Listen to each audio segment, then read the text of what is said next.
প্ৰতিজন মানুহে আজিৰ পৰা ঘৰত গৈ এটাই সিদ্ধান্ত লওক যে আমি কাৰো গোলামী আৰু দাসত্বৰ মাজত নাথাকো।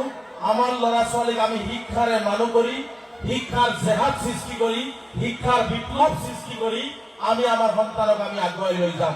শিক্ষাৰ জৰিয়তে মানুহ হৈ, মানৱ সম্পদ হৈ চৰকাৰৰ পৰা কাঢ়ি আনিব পাৰে, তাৰ ব্যৱস্থা আমাৰ ল'ৰা ছোৱালীৰ হাতত তুলি দিব লাগিব। আমি ইটা ভাটাৰ ইটাত কাম কৰিবৰ কাৰণে নহয়, কেৰেলাত কাম কৰিবৰ কাৰণে নহয়, আমাৰ ল'ৰা ছোৱালী আমি শিৱসাগৰত ডিচি বনাবৰ কাৰণে, গুৱাহাটীত ডিচি বনাবৰ কাৰণে, গুৱাহাটীৰ জিএমচিত ডক্টৰ বনাবৰ কাৰণে আমি এই কাবাট্টাৰী অঞ্চলৰ পৰা পঠাব লাগিব।